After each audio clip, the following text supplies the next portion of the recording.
Magandang umaga mga bata! Ngayon ay nasa ika-4 na araw na tayo ng ika-7 linggo ng ating pag-aaral. Handa na ba kayo? Halina't magsimula na tayo. Mga bata, tumayo nga kayong lahat at gawin ang mga sumusunod na direksyon. Sa bilang una, tumayo ng tuwid. Sa pangalawa, itaas ang mga kamay. Sa ikatlo, tumalon ng 3 beses. Sa pang-4 naman, ibaba ang mga kamay. Panlima, tumakbo sa iyong pwesto. At pang-6, umikot, tumalon, umikot at tumalon. Ang mensahe natin ngayon ay, ako ay nakakasunod sa mga direksyon. Ikaw ba ay inutusan na ng nanay mo o tatay? Halimbawa, kapag sinabing ipatong ang mga pinamili sa lamesa, kaya nyo ba itong gawin?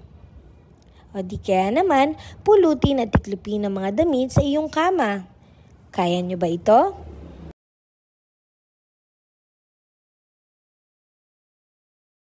O maaari rin namang ugasan ng mga pinagkainang pinggan.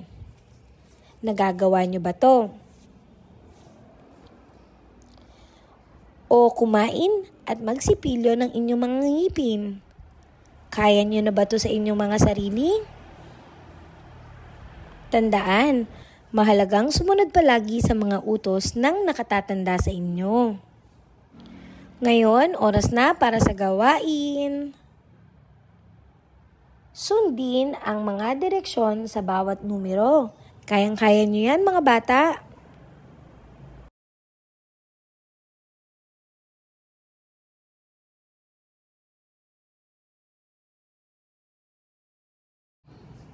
Pagkilala sa mga letra. Ibigay ang tunog ng letrang E.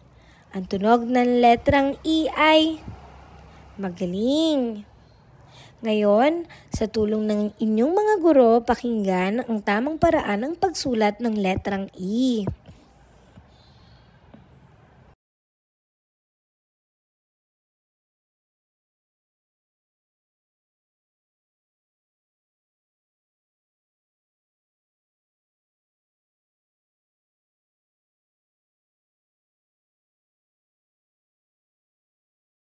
Halina't bakatin, isulat sa hangin ang titik E.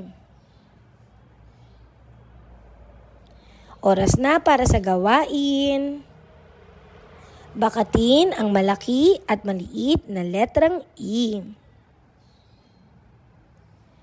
Halina't balikan natin mga bata. Ngayon linggong ito, tinalakay natin ang bilang 4.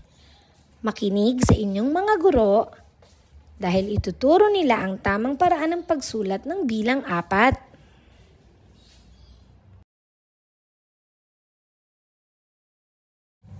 Isulat sa hangin ang bilang 4. Magaling! Ngayon, oras na para sa gawain.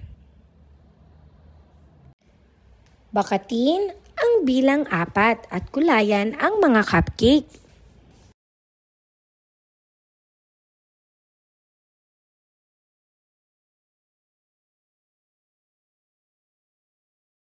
Ngayong linggong ito, tinalakay natin ang bilang 4, kulay lila at hugis puso.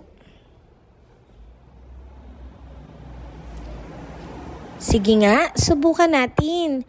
Bilangin natin ang bawat bagay.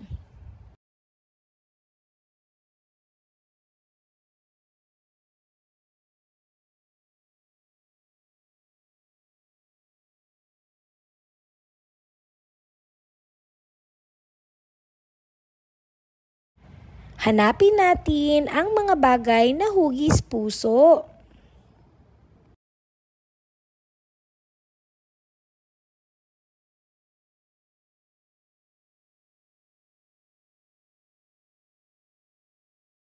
At dito naman, hanapin natin ang mga bagay na kulay lila.